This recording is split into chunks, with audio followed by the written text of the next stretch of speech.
But I bet I have something that you probably have no idea about.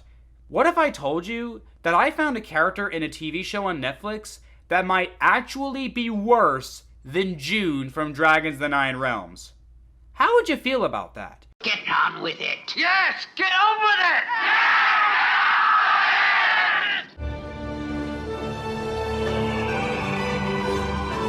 Yes!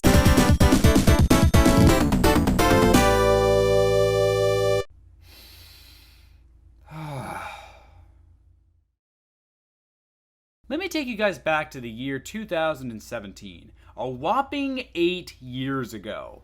Back then, I reviewed a movie titled Sahara, a movie that wasn't very well known back then, but caught my eye due to one thing: a character by the name of Gary. Gary was an abomination of an unlikable character. He was stuffy, annoying, constantly made things worse for the main character, and yet, unironically, because he never had a real friend before, that made it all justified in the end. That's what the movie meant. If you're sad, then that gives you the right to be a miserable piece of crap who ruins everyone else's lives. I hated that movie. So for about a year or so, Gary became the punching bag of my channel. That is until another character caught my eye and made me hate them even more. That being Carmi from Big Hero 6 the series. That's right, I'm talking about Big Hero 6 for the 11th year in a row. Let's shoot for 12! Carmi was so awful in that show, and that's saying a lot because the whole series was awful. I made multiple videos about it if you're curious. Yeah, they're older videos, but my thoughts have not changed on the subject. If I could go back and remake those videos, it would only be to remaster the audio quality and make it sound better. Otherwise, I would say everything I said before again. Right to the letter. But yeah, what drove me up the wall was just the show constantly buttering her up despite how obnoxious and annoying she was. Like this one time where she wrote a fanfiction about Big Hero 6, and while in the middle of a life or death situation, Big Hero 6 actively made it their priority to fall in line with said fanfiction. You know, the fanfiction that's fucking fiction and not real. You guys are gonna die, and yet it's more important to make sure Carmi's little bubble isn't popped. Good lord. Ugh, again, I have multiple videos talking about that show. So, Carmi effectively replaced Gary as my punching bag on the channel. Then I discovered Jaeger Clade. Jaeger Clade is the worst father in Disney history. Even worse than Buck Cluck. This fucking asshole is a waste of space who spends the entire movie trying to justify himself leaving to go get milk for 25 years. And the movie oddly sides with him for some reason. Oh, he just wouldn't know who he'd be if he stopped exploring. He's a father! He should act like it! The man does nothing in the film to warrant being forgiven, and yet the movie just keeps pounding it into Searcher that he's just like his father actually, and needs to learn to forgive him. No the fuck he's not. He was actually there for his son, and he's even totally cool with the fact that he's gay. It's like the only thing I remember about this character, and yet it's far more than anything Jaeger did. He missed his son's wedding, he missed his grandson's birth. Oh, but hey, at least he's not homophobic either. Oh, and I guess he also helped the giant turtle in the end. Oh, hooray! In a lifetime of evil, at least he didn't add animal cruelty to the list. Let's go find him and give him a medal. The not as much of a jerk as you could have been award. But of course, I discovered Jaeger Clade right around the same time another character decided to show their ugly mug around me. And if you saw the thumbnail and title, then you know who it is. You think you're the first to tell me I'm crazy for believing in myths? Sorry, I don't care. I'm losing. Jun Wong is awful, and everybody knows why. I mean, it's essentially become custom to demonize this character every time the Nine Realms is brought up. Same virtually with every character except for Alex, but especially Jun. If Jun ever said that she believes the Earth is flat, I would believe she believes it. Oh, but I have many videos ripping into her. Memes, commentary, podcasts. You've probably already seen and heard it all by now. My point here is that over the years, I've noticed a strong connection with all of these unlikable characters, and thus deduced what made them so unlikable. Now, here's the thing. A character being made unlikable is not automatically a bad thing. In fact, sometimes that's the best way to write a character, by making them unlikable. I mean, look at characters like Cusco from The Emperor's New Groove, or Jasper from Klaus, or even Lightning McQueen from the first Cars. Yeah, I don't even like Cars all that much, but it's still a good example of what I'm talking about. But what those examples have in common compared to the other examples is this. The movies or TV shows that use these characters are aware of their unlikability and use this to the character's benefit. Cusco, Jasper, and Lightning all go through arcs of learning that there's more to their world than just them. They become more humble and open-minded to what really matters in life. Whether it be a small act of kindness always sparks another, or it's just an empty cup. These characters learn from their experiences and grow to become better people by the end of their respective stories. Them being unlikable makes sense to the lesson the story is trying to tell, and when they change, the lesson hits harder as a result. But in some cases, the character doesn't change at all, such as in the case of BoJack Horseman. BoJack Horseman is a terrible person, who always finds a way to hurt somebody, and unlike most adult cartoons, which often just sweeps that kind of thing under the rug and the next episode resets, BoJack is different. His actions have long-standing consequences that last the entire show. Just when you think the show had forgotten something and BoJack got away with it scot-free, here comes Pete Repeat in season 6 after only being in one episode in season 2 and never mentioned again after that. Seriously, BoJack Horseman is just peak television, it really is. Mainly because by the end of the day, BoJack is still a terrible person and the show knows this. That is key. The show recognizes that it doesn't matter how tragic or awful his upbringing was, be it his abusive parents, his younger years in Hollywood, or his addiction to drugs and alcohol, in the end, he is an adult, and he is responsible for his choices. His tragic backstory does not justify his actions, nor relinquish him of personal responsibility. The important thing to recognize with these unlikable characters is awareness. Obviously, it depends on what the movie or the show is doing, but so long as the show or movie is aware of the character's terrible nature and is actively doing something about it or with it, be it make them go through a character arc to make them better, or make their story a lesson in itself as to how the real world would treat you should you remain that way. Either way, awareness is the key, which is what Gary, Carmy, Yeager, and June all lacked. The writers who wrote for these characters did not understand the assignment. Instead, they just chose the lazy route and gave each character some sappy shit to make you feel for them without making it earned. You can feel for BoJack's backstory while still acknowledging he's a piece of shit. Like, yeah, it sucks that he was raised the way he was and nobody should be raised that way, but what he did to Sarah Lynn was still awful. But for these characters, oh, Gary just never had a real friend before. Oh, Carmy's a 15-year-old out of her element. Yeager wouldn't know who he is if he stopped exploring. And to June, those stories mean the world. Gary is still a cocaine-sniffing hipster who insults everyone around him and is a waste of space. Carmy still actively bullies Hero and makes his life a living hell every chance she gets. Yeager outright abandoned his family, and June is a... So with all that said, it must be quite an accomplishment to find a character that managed to piss me off more than any of those people. Oh, but I found one. Oh, have I found one. And I know for a fact you've probably never heard of them. It's a pretty recent show that only aired on Netflix about 2 years ago, and on top of that, it's already been canceled. So, why am I even talking about it? It's already over, and it's been over for a while. Because they almost worked. The character was this close to actually being good, and that's what really drives me up the wall here. Sure, you could say the same thing about Carmy or Yeager if you want, but this is a special case of so close yet so far. Now, don't get me wrong, they suck. They really suck, and a lot of that has to do with the show itself. But I also feel like this is the perfect blend of a great idea for a character mixed with the laziest and most lifeless execution ever. I mean, even the animation isn't that good. Look, I want to be nice, but... So let's begin, shall we? Let's talk about Daniel Spellbound. Who? Yeah, I told you never heard of it. In fact, I'm pretty sure the Nine Realms had better marketing, and that was before me and Audrey became that marketing through our reviews. So, yeah, I know what you're thinking. That thumbnail and that title is the most clickbaity shit I've ever seen. Why not just tell people that you're reviewing Daniel Spellbound? And yeah, I guess you got a point there. Sorry, but if I actually showed you a picture of this character and just left it at that for the thumbnail, would you click on that?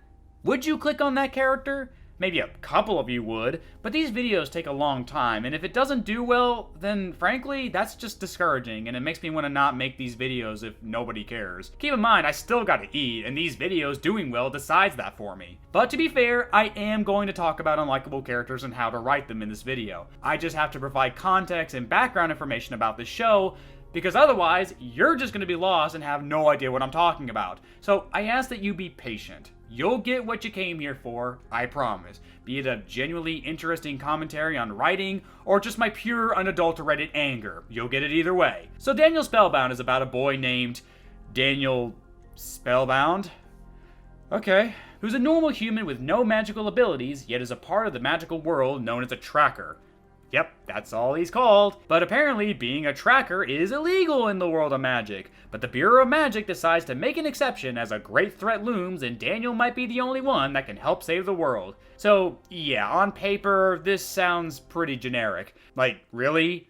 Daniel Spellbound? That's like naming Harry Potter Harry Potion instead. It's pretty lame. Not to mention the show is not a looker in the animation department. I know not every Netflix show can look like Troll Hunters or Race to the Edge, and I get that, but look at it. Just look at it. These character models look like they were ripped straight out of Fortnite. Wait, isn't that the girl from the Scoob movie that came out a few years back? Apparently this one character is a half-goblin? Bixby Prospero, Demi-Goblin. Whoa! Betrayer. Do the writers not know what a goblin looks like? Oh look, it's my favorite snack food! Big chips! This is embarrassing. These character designs are just so... Oh, that is not who I think it is it? Speaking of embarrassing, these fight scenes are so ass. And I'm not just saying that because I watched Neja 2 for the 100th time. They lack energy and fluidity. They're often really stiff and just plain not fun to watch.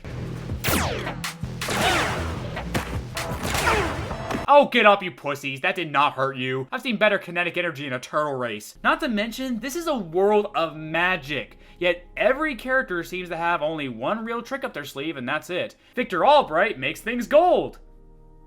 Alright, can you do anything else? Lucy shoots things with her stick. I mean, do those spells disintegrate things? Are they fireballs? Nope, they're just generic laser bolts. It barely even works half the time, fucking useless. Oh, and I guess she also has Syndrome's powers too? Syndrome these nuts, Lucy. Daniel gets his special armor from a mermaid queen later in the show, and it does exactly the same thing as Lucy's gun.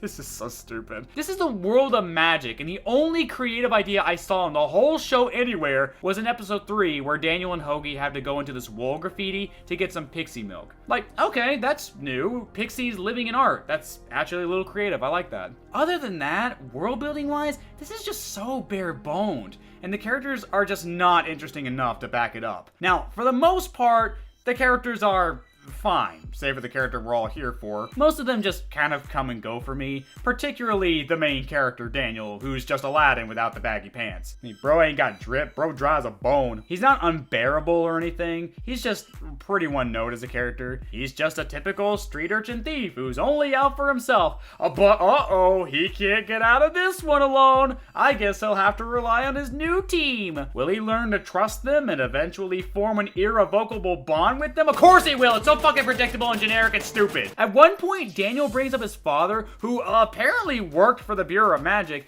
and this is what got the leader of the Bureau, Primus Thomas, yeah, you wish, girl, to ask Daniel for help. Daniel says that his father threw his life away for the Bureau and says no, leading to him getting arrested. You're probably wondering what Daniel meant by that. Well, keep wondering because we never find out. Daniel never elaborates on what happened to his father. Was he abandoned as a child? Was his father always working and Daniel felt neglected? Were they actually super close and Daniel resents the Bureau because of what it put them both through? We never find out. I guess season 2 kinda goes more into it, but not a whole lot. We still never find out what happened to him or if he's even still alive. That could have made Daniel kinda interesting.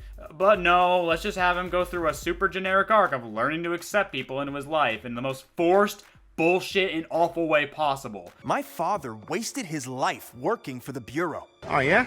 Yeah, but they got him. What does that mean? I liked him, too. Wait, what do you mean they got him? He used to share his Dunkaroos. Good guy. Fuck this, Johnny. The story is just a MacGuffin quest to find this griffin egg, which is apparently super powerful, and Daniel is the only one that can find it because his father was looking for it. Following that, it's just the same typical magical journey full of cliches and stuff you've seen in various other shows. Oh no, a puzzle in a different language that they have to translate. Thank God Lucy happens to know that language. Really helps the message that Daniel has to learn to trust people. Oh no, giant wasp that can be led by a magic shield. Alright. Oh look, a magic portal and a secret pocket dimension. Look, I know it sounds like I'm repeating myself here, but it's honestly really hard to talk about this show when it's just the characters that make this show fail so hard. Like Hoagie, for example. Oh god, do I fucking hate Hoagie so much. He's just everything wrong with characters like Jaeger, Clyde, and June. He's a talking pig who used to be a person, but was changed by a spell to become a pig. And he probably deserved it. We don't find out exactly what happened to him, but I can guess based on his personality that he definitely did something to bring it on himself. Hoagie is such an unlikable asshole, taking every opportunity he can to start a fight with somebody. That half non-goblin girl we mentioned earlier is at a shooting range, and Hoagie just starts roasting her for no reason at all. They haven't even spoken to each other once, and yet he's being a dick because, I don't know, he's just being an ass because I guess it's funny? But it's not. I've seen better roast at a vegan cookout. Oh, but it's okay, guys. He wants to be turned back to a human. He's had it really hard, so that makes it okay for him to be super antagonistic to everyone, including Daniel, who only looks out for him and is actually a nice guy who doesn't deserve it. Oh, and also because he's a pig, the writers think it's really funny to make fat jokes about him being hungry all the time. Oh, and eating too. You know, that decades-old shit that ain't funny anymore. Oh, but again, he's had a rough life. Better make it even harder to feel bad for him because once he and Daniel do become friends, he becomes something like a possessive girlfriend who can't share him. Later in the show, Daniel gets kicked out of his organization called the Trackers Guild. These writers don't want fun names for their secret organizations, do they? No White Lotus, no Order of the Phoenix here, just the Trackers Guild. Ugh, alright. So Daniel gets kicked out because of stuff we'll talk about later, and he's trying to get back in, again, for reasons we'll talk about later, and the whole time, Hoagie's just going off like, well, what about me? You care more about your tracking than you do me. You haven't touched me in weeks. This is clearly really important for your friend, and you can't be there for him. This isn't like some little kids club like the Boy Scouts or anything we're talking about. This is his actual livelihood, so it makes perfect sense for him to want to get that back. But even when he succeeds, you still run off without even letting him explain himself. That's quite a set of balls you have there, Hoagie, saying that Daniel only cares about himself when you've made it all about you this whole fucking time, you shitty prick. Not to be mean to the crew of the show, but I'm kind of glad it got canceled solely for the fact that Hoagie will now canonically remain a pig forever. There's no way this asshole did not bring it upon himself. Fuck Hoagie, fuck his stupid fugly pig face. Oh, I'm sorry. I seem to have confused you guys. Hoagie is not the character we're talking about today. No, this show just has two irredeemable assholes to put up with. He's still insanely better than the other one, but we'll get to them. The only character in the show that I had any mild intrigue in was Victor. He's the leader of this organization called the Alchemists. What's even the point? Anyway, Victor is a firm believer that people with magic should be free to use their power however they see fit, without any form of consequence, which is kind of an interesting motivation for a character. It's like a far dumbed down version of Redestro and the Meta Liberation Army from My Hero Academia, who also believe that quirks are a human right and should be freely used however the user wants. It's just a damn shame that the show chooses instead to have a fucking twist villain in it. No. Wait. Yeah, this show takes a hard page out of Disney's 2010 era. Camila Thomas is actually the villain of season 1 and wants to use the Griffin Egg to commit magic genocide because blah blah blah, she wants power, blah blah blah, everyone should follow her, blah blah blah, suck a dick. The sad thing is, she could have been a fun villain if only the audience was allowed to know about her from the beginning. Since Daniel is practically forced to find the egg anyway, it only makes sense that once he brings her the egg, she's just gonna kill him anyway because then he'll be a loose thread. So having that knowledge the whole time would make her villainy loom throughout the entire season. Hell, make it to where Daniel also knows about her true intentions. In episode 2, he faces off against her real identity without figuring it out. Well, why not have it to where he does, and yet Camila still needs him to find the egg so she doesn't kill him there on the spot. But Daniel, not being an idiot, sees the writing on the wall and knows he's dead no matter what. And it's not like he can just tell anybody. He's a low-life street urchin that nobody cares about. He'll just be another nutcase left-wing blogger. It would make for far greater tension in the story, as now Daniel is aware that this is a lose-lose situation for him, and it makes for him relying on others to be far more necessary. His development as a character would be far more believable because the stakes would be grander, while at the same time, Camila would become more memorable as a villain. She sends Lucy Santana, her top agent, to make sure Daniel gets the job done. Imagine writing the dialogue in the scene to where she's almost admitting it to Lucy's face, but Lucy's such a gullible, goody-two-shoes cop that she doesn't think twice about it. The opportunity was there, but no. Camila's gotta be a twist villain, even when it's the most obvious twist in the world. I mean, okay, I guess if you're like 5, then maybe you won't see it coming. And I know what you're gonna say, but Razor, this is a kid's show. Aren't you like 30 now? Shouldn't you be watching The Substance or something? I did when my friend Audrey Gray went on her Patreon, which you should go support her on. I was horrified the entire time by what I was watching. Great movie though. But yeah, it's a kid's show. That's clearly a good defense for why the show sucks. Meanwhile, the show has tons of political talk, death, and other mature things that are so good for kids. Bet you feel so good using that old line that doesn't work. Better luck next time. All that aside though, it's a shame because Victor is just all around more fascinating. Again, his motivation and beliefs are interesting to explore, and he even has a connection to the main character. Apparently he was good friends with Daniel's father and basically wants Daniel to join his cause. Now, Daniel obviously doesn't join him because, you know, they're a terrorist organization, but it could have made the fights they have throughout the season way more interesting. Because despite being an antagonist whose beliefs would cause great harm, he's not a completely evil person to his core like Camila is. You think given the reveal of who the real villain is, you think that Victor is actually some humble freedom fighter who wants to save the world from Camila's tyranny, no? No. He's also an asshole who wants power. Primarily, he wants the Griffin egg simply to put it in a glass case so he can show it off to his rich buddies. Honestly, I didn't see that coming. It's like the one subversion the show actually used to try to shake things up a bit. Yet despite that, he still believes in what he's fighting for. Hell, in the final fight between him, Camila, and Daniel, he actually goes out of his way to protect Daniel when Camila tries to kill him. Which, yeah, that's interesting. I still feel like he could have been way better, more fleshed out, but who knows? Maybe in the second season, he'll get more time to become the true antagonist that he was meant to. He gets killed off during this fight. Fuck you! The one character that was actually interesting and had complexity, and you just kill him off in your first season? Could have had him escape and become a bigger threat later down the line. I mean, he's got genuinely great points about the government and Camila. It honestly wouldn't surprise me if Luigi Mangione worked for this guy. Damn, free my nigga, bro. But no, just have him die so that Camila Thomas can be the big baddie of the season. She's not even that good of a villain. Her final form is generic as fuck looking, the textures on it look like a PS2 game, the voice modulator sucks, I mean listen to it. The egg should not be in the hands of unskilled magicians like you. Where is it? Where?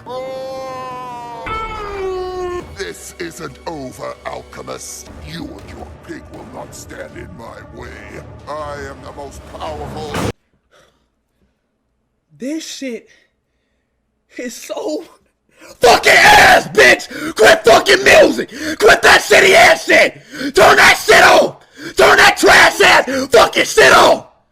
I'm sick of hearing that goddamn song! And frankly, she's kind of a dumbass. When Lucy finds out about her plans, Camila blacklists her and tells the Bureau to go after her, but then not even 10 minutes later, she just starts bragging about being the villain to the Bureau itself. What was even the point of that? Also, this dark mage, honestly, I give up when it comes to the names in the show. Apparently, she's been around for a long time. Like, it's implied she's been around for at least 100 years.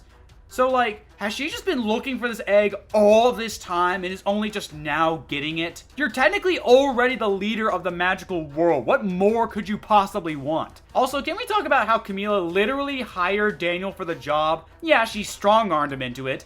Literally. But it's also made clear that Camila has been hiring a bunch of trackers to find the Griffin egg. So, that raises the question, are they illegal or not? And yes, I know that's supposed to be the point. Camila is working with an illegal organization because she's a corrupt politician and all that. We're such a smart show for having these themes, even though we don't actually do anything with these themes once they're presented. We never actually see Camila work with these trackers, nor do we see the negative impact of a corrupt politician working with secret operatives. You know, like something Star Star Wars The Clone Wars did. When you hear Victor go on about how corrupt the Bureau is, it falls flat because we don't even really see the Bureau itself or how it functions. Really, Camila is the only member of the organization that we interact with, save for the soldiers including Lucy. It makes the whole thing feel like window dressing, as when they're presenting it, they're just talking about it. You know, show don't tell and all that. Star Wars The Clone Wars showed it. We met the senators, we saw the corruption unfolding before our very eyes, and how very easily the eventual rise of the Empire came to be,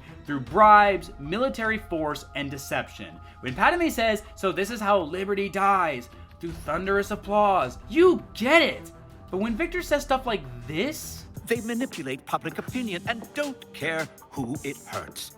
I'm sorry, who exactly is it hurting? Because we never saw how the lie is affecting anyone, really. Hell, we never saw anyone even call you guys the bad guys, save for our main characters. His work with the Bureau left him concerned that they had become power-hungry and that Camilla Thomas was at the center of it. Who's they? I know this feels like a wild tangent, but it does tie into the overall problem here. If we don't see the impact of the corruption and villainy that Camila does, then why should I buy into these themes? Why should I be threatened by Camila? Why should I care about the world that Daniel, Lucy, Hoagie, and apparently Victor is trying to save? We never get a real feel for this world because the show is so laser focused on its MacGuffin quest. It's all story, but no character or world building. How does this world work exactly? Does it have elections? Do the communities have formal agreements with each other? Are there nations? If so, do they all follow the Bureau, or do they have their own independent laws that they wish to be respected? Like, I'm just saying, if you're gonna spark this conversation about government, then you need to make the world it takes place in feel real and believable. Star Wars was believable. Avatar was believable. What they're saying could be interesting, but it's so surface level that it hurts. And it's made even worse since Camila just isn't that compelling of a villain or even that fun. And yet, even then, she's still not the worst character in the show. No. Oh, I am so not ready for this. Like, I can already feel the rage bubbling over just from the thought of this pretentious, self-righteous piece of shit. And the worst part of it is that the writers believe that this character is actually a good person. The absolute, literal definition of a Mary Stu/Sue. The best way I can describe this character is, imagine JUN if she grew up to become a cop. Then you have Lucy Santana.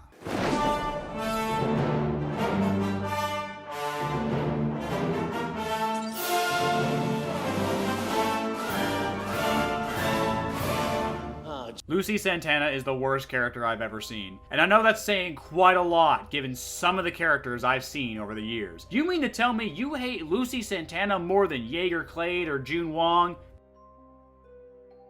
Yes. Yes, I do. Look, you have to understand, there is just something, this bitch's self-righteous attitude mixed with how this show handles Daniel's quote-unquote character arc about becoming a better person that had me just absolutely fucking livid. So, who is Lucy Santana anyway? Lucy is a soldier for the Bureau of Magic and is working hard to climb the ranks. She takes the job very seriously and believes in everything that the Bureau stands for, and all that implies. She looks down on Daniel for being a low-life criminal who only sees magic as a way to make money. I mean, you do work for the Bureau of Magic, don't you? Are you not making money? Sorry, getting ahead of myself here. Sorry. But she loves all magic and sees it as this beautiful thing that makes all life better. So she's a cop with the mindset of a hippie. Oh great, wonderful combination. But at the same time, she strongly believes in the rules and follows them to the letter. She can't make any exceptions. So when Camila asks her to accompany Daniel and make sure he makes it back, you know that they're gonna bump heads and argue over ethics and shit. So basically, she is what the people say, a good cop. Once she realizes that Camila is the villain, she'll team up with Daniel to save the world. Maybe she'll even learn that breaking the rules sometimes is a good thing. Trust me, she is not a good cop.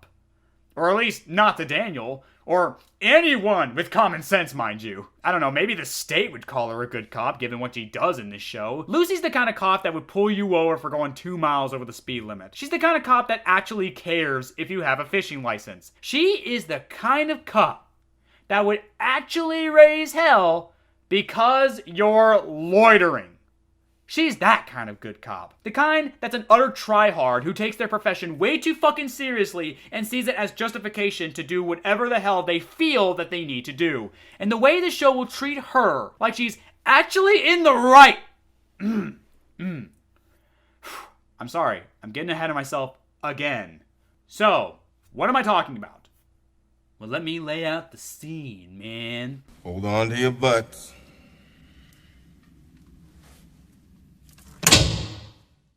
It's episode 5, and a lot has happened. So in order to find the Griffin Egg and continue on his MacGuffin quest, Daniel needs to find the heart of the Mermaid Queen, which was stolen by this Insect King. Why didn't we get that show? That sounds way cooler than this. Which the Insect King sold to this black market profiteer named Kel. And he's voiced by Jacob Fryer? Oh, come on, dude. You did not need to be in the show. So apparently Kel is on the Bureau's most wanted list, and Lucy, hearing about this, is excited because taking him down would be the highlight of her career. Daniel tells her that it's against tracker code to bring a cop, or dowser as they're called, to the outpost where Kel lives. That's important to remember, by the way, so trackers have a strict code that must be followed at all times. If you break the code, then you're out of the organization. And on top of that, you'll be hunted. And killed. Remember that, because when Daniel tells Lucy to take a stealthy approach and not be a dowser for 2 seconds, she responds with, Look, I'm not breaking the code. I need you two to stay in the truck. And I need you not to tell me what to do. Yeah. Remember that too. So Daniel is able to break into the outpost and find the heart. Meanwhile, Lucy is undercover, pretending to be a potential buyer. It's during this undercover mission that Lucy discovers that Kel is kind of a sociopath. But you remember those 2 things I asked you to, right? I did just bring them up like less than a minute ago. 1, she was given a task by Camila Thomas to make sure that Daniel completes his mission no matter what. And yet, she told Daniel not to tell her what to do, even though it's crucial to making sure that mission is successful. If Lucy fucks this up, then Daniel can't complete the mission. Leading to number 2.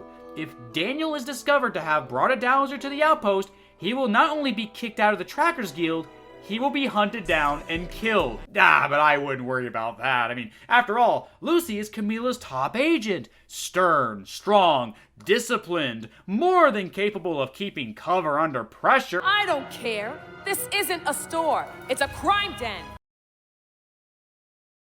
I need a minute. I need a goddamn minute.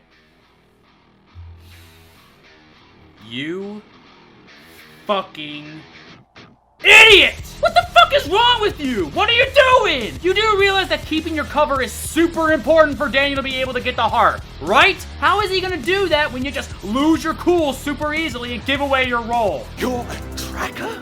And you brought a dowser here? You broke tracker code! Oh, and look at that. Daniel has been ratted out. So, effectively speaking, Lucy just threw Daniel under the bus for the sake of a cheap win. And what makes it even worse?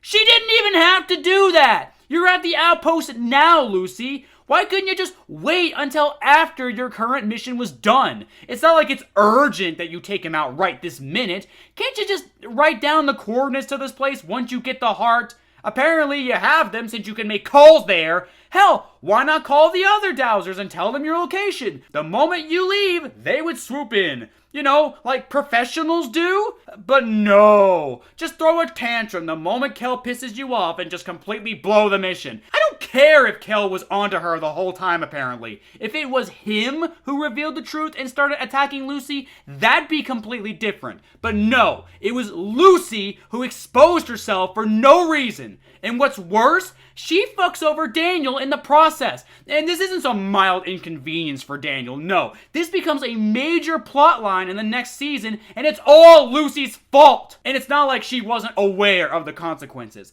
Daniel literally spelled it out for her beforehand what would happen to him should they get caught. They would kick me out of the tracker union if anyone knew I brought a dowser there. They'd throw me in the tickle pit, which, by the way, is not as fun as it sounds. Look, I'm not breaking the code. I need you two to stay in the truck. And I need you not to tell me what to do. Wow, what a fucking bitch. Oh, but what does Lucy care? Yeah, it's only his fucking livelihood. Oh, but Razor, being a tracker is illegal, like you said. Daniel's whole arc is about learning not to live that life. Okay, that should be irrelevant to the conversation. Even if it did matter, Daniel's just a petty thief. He's not a sex trafficker or anything like that. He's not fucking Andrew Tate. So, does he really deserve to die just because he wants to preserve his life?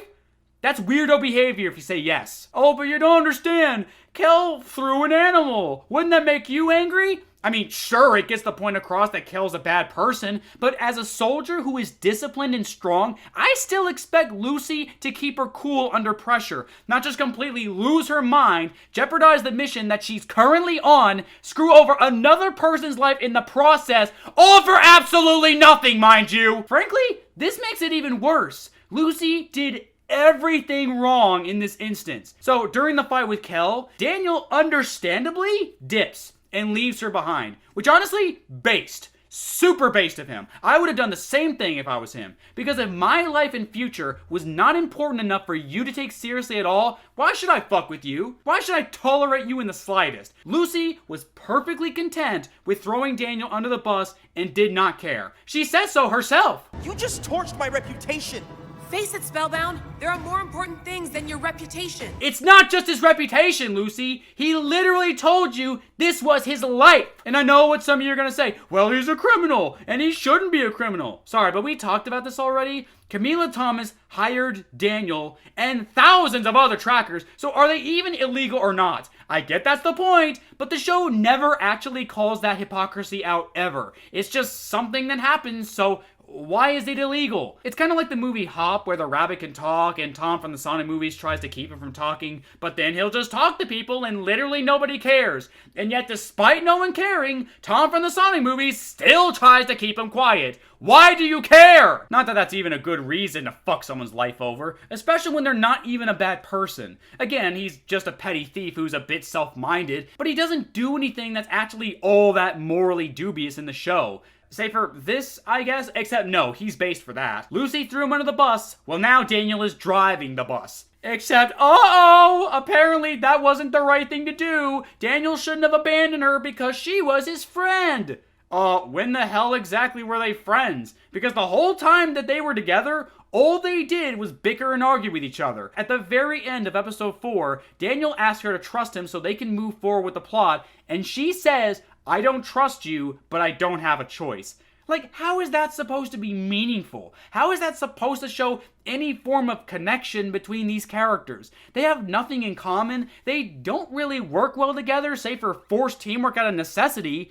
It's just nothing. Not to mention, we're ignoring what Lucy literally just did to Daniel not even 5 minutes ago. She betrayed him. She threw him to the wolves. And Hoagie? Yeah, that's right, Hoagie, the asshole who has made it his personal mission in life to drag everyone down to his height because of his curse, is the one calling out Daniel for what he did. Even though, again, Daniel was based for doing that. First off, Hoagie, she's not gonna fuck you, bro. I know you're both pigs, but it ain't happening. Secondly, and weirdly enough, Daniel himself doesn't bring up what happened, which is really odd. He just keeps insisting that it's better to work alone instead of focusing on the fact that he was betrayed. That's really weird. Why aren't you talking about it, Daniel? Lucy betrayed you. Why aren't you mentioning that? Why are you just letting Hoagie rip into you when you did nothing wrong? Oh wait, I know why Daniel isn't bringing up the betrayal that just happened. It's because Daniel needs to go through a character arc. That means Lucy was right to do that somehow.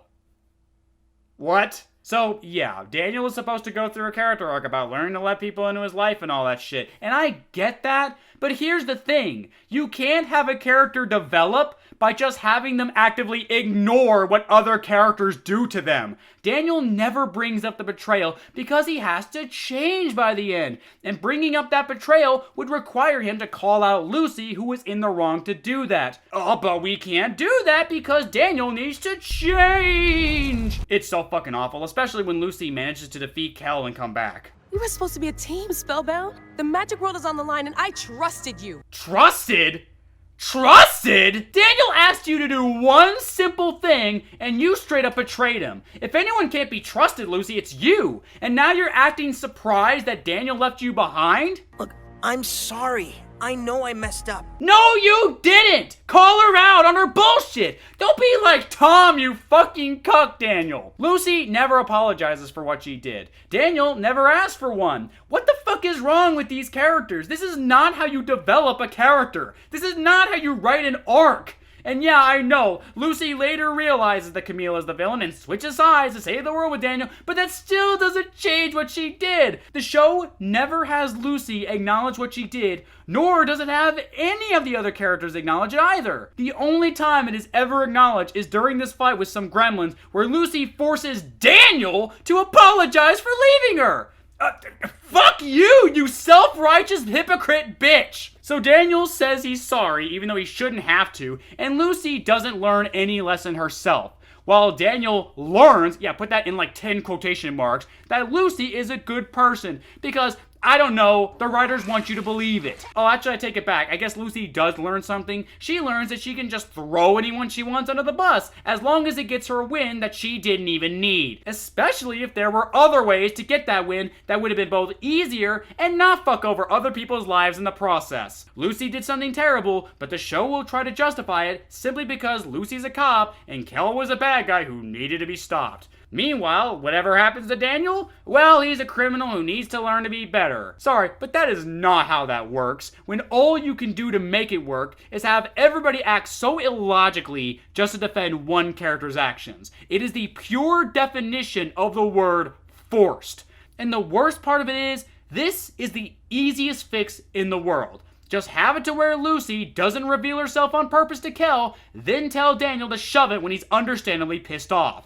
Or, at the very least, have her apologize for ruining his life. Look, I can see the nuance here. I can see both sides of the argument. But this show is so biased to one side that it just ignores the other side even exists. And you can't do that! It hurts both characters and causes them to become much weaker as a result. You want Lucy to be a good cop, yet when she ruins a person's life, she faces zero consequence of any kind. She has no regret or anything. You want Daniel to let people into his life and stop being a criminal, and yet every person entering his life is either a toxic piece of shit bully or a self-righteous bitch who believes that her job comes before people's lives. It is ridiculous no matter whose side you're on. And this cloud of toxicity just lingers over both of them for the rest of the season. So even when Camila is defeated and Victor is dead, you never feel like they became true friends because this bullet in the foot has never been truly resolved. Just forced to shut down because, well, Daniel's gotta go through an arc.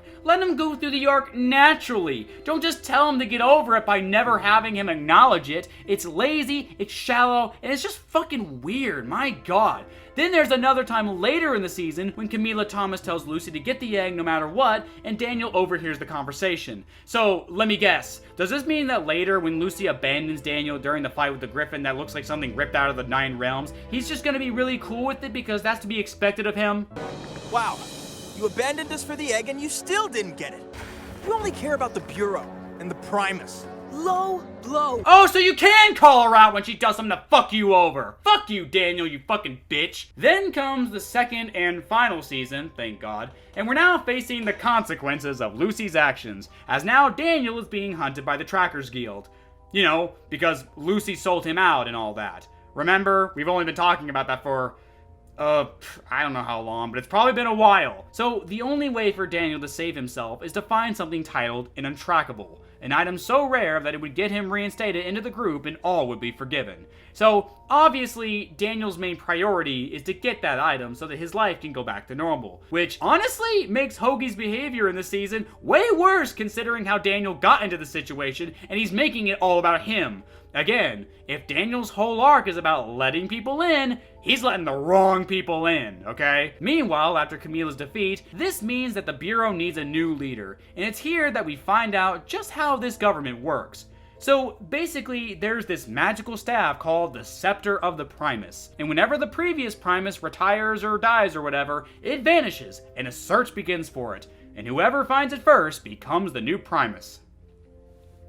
Does the show not understand how insane of a concept that is? So, whoever finds this staff just becomes the leader of the entire magical world. So there aren't any elections. Does the world of magic even know about this? If they do, then why would they be okay with that? We never find out because, once again, the show is so laser focused on its MacGuffin quest that it never bothers to explore the world building and how we got here. And look, I get the stupid staff, alright? It's supposed to be like a test of the heart and mind, where only the most respectful, honorable, and brave can obtain it. You know, like Camila Thomas, the villain of the previous season that wanted to commit magical genocide? Yeah, so that doesn't work. Literally anybody can just stumble upon this staff by accident and just obtain an obscene amount of power. That is so insane that the world of Daniel Spellbound just runs with that shit.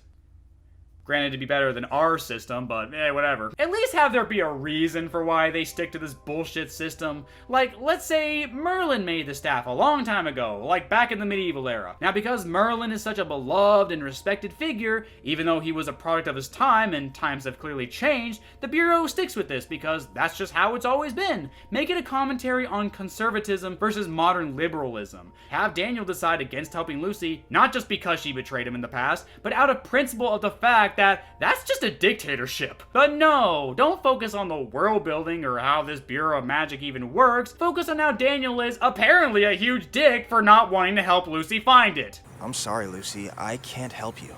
At least, not right now. I don't get you, Spellbound. I'm sorry. I just have something I have to do for myself first.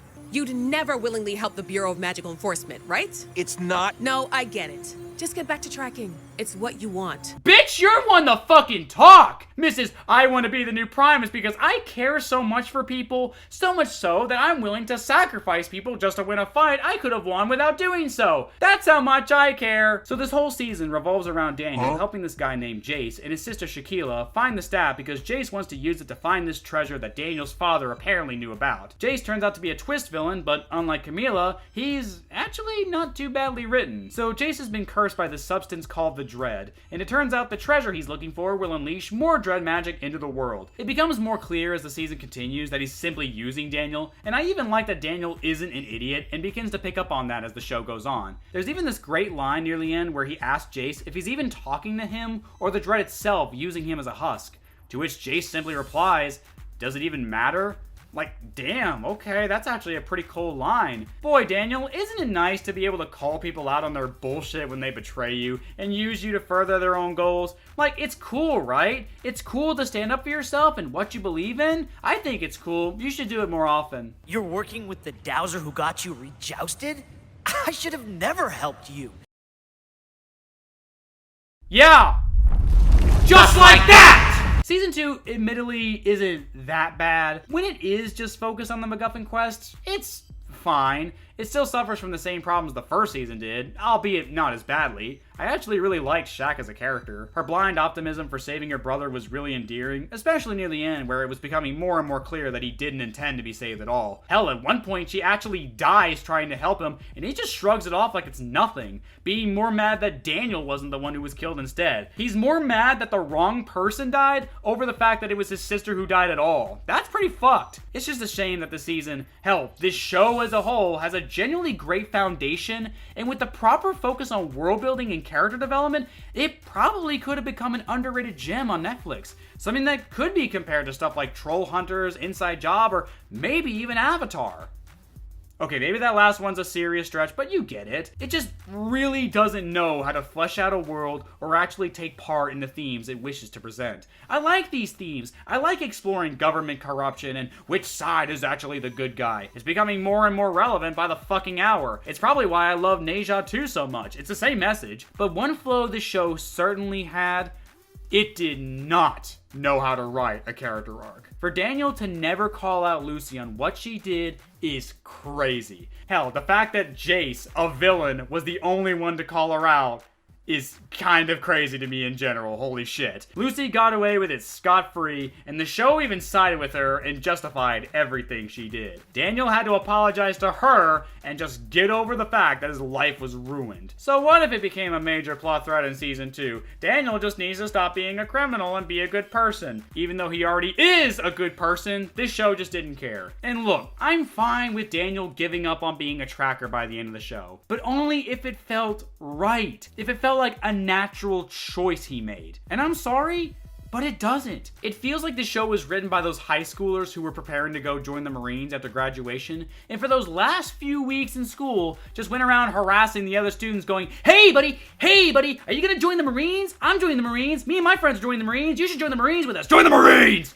Seriously, I can't be the only one who had to deal with those assholes. Nobody cares that you're joining the Marines. Get over yourselves. And I can't help but feel like that was supposed to be Daniel's endgame, where he decides to join the Bureau because that will decide that he's a good person, I guess. Sorry, but that's stupid. It just felt like this whole show, Daniel never naturally progressed as a character. Rather, instead, he regressed as one. He starts off the show as an independent freethinker who's able to see the forest for the trees, but as the show carries on, it beats him, gaslights him, and punishes him until eventually he's just whatever the writer wants him to be by the end without a shred of it feeling earned. Daniel wasn't bad enough of a character to warrant this change. Not to mention the show is wildly hypocritical with both Hoagie and Lucy. You mean to tell me that they can both be objectively worse people than Daniel, what with Hoagie constantly being antagonistic to everyone around him, and Lucy being more than willing to throw you to the wolves in order to win a fight, never have to apologize, force you to apologize if you get mad, and never suffer any consequence whatsoever for it, don't have to change one bit. But Daniel being a petty thief,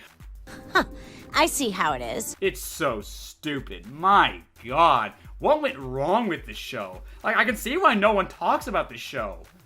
Starting to wish I hadn't. I know there's a lot more to this show that I haven't talked about, but honestly, I think I've gotten it all out of my system. The rest of it isn't really worth talking about. Not to mention the show was canceled anyway, so any lingering plot threads for future stories isn't happening. But the more I thought about it, the more I just could not let go of how horribly written the show's characters were.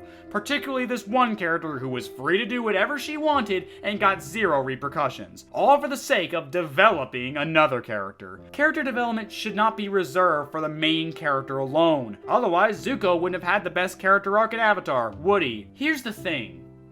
I am down with Lucy doing what she did. I really am. I like seeing a character make questionable choices that have negative consequences and serve to hurt others, especially when it's someone who's clearly supposed to go through an arc of their own. Lucy sacrificed Daniel's livelihood for the sake of fighting Kel because she believed it was for the greater good.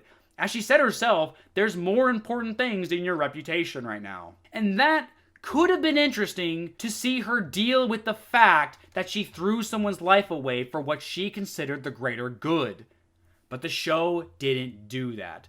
Lucy was apparently 100% right to do that, and Daniel just had to suck it up, all for the sake of his development. What could have made her interesting instead just made her a plain bitch. And the show siding with her so hard, like it thinks it actually has a shot with her this weekend, is just aggravating. Like I said in the opening, what makes an unlikable character work is awareness. The awareness that you know that the character is in the wrong, that they're actively doing a bad thing and can either use that to be better or to become something worse. And Daniel Spellbound didn't do either of these things. Now, would I say this show is worse than anything I've ever seen? No, not even close, really. For the most part, this show was just mid. The animation was lackluster, the world building was weak, the themes are skin deep, and that's about it, really. But man, it had something, you know? Like Gary, Carmi, Jaeger, and yes, even JUN.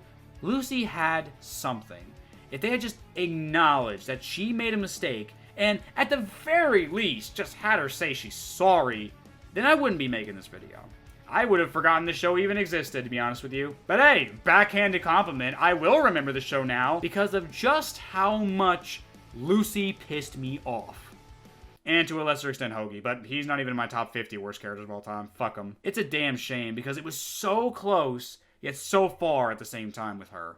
I mean, give the Nine Realms credit. There were times when JUN fucked up, and the series would say, yeah, she did.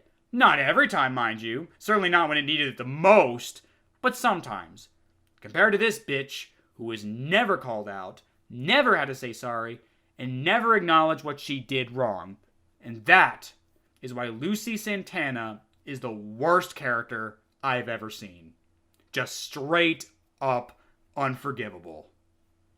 Now for me to go on being the only human on Earth who will ever remember this show's existence. Could have finally reviewed Brother Bear. Oh, I guess the couples from the direct-to-video sequels will work too, I guess. I thought I asked you guys not to ask for that. Why can't you guys apologize for putting me through shit? Y'all are no better than Lucy. We were supposed to be a team, Spellbound. The magic world is on the line and I trusted you. Shut the fuck up! I can't wait to leave this town, 'cause lately I've been feeling down. The cold nights just don't feel the same. Oh.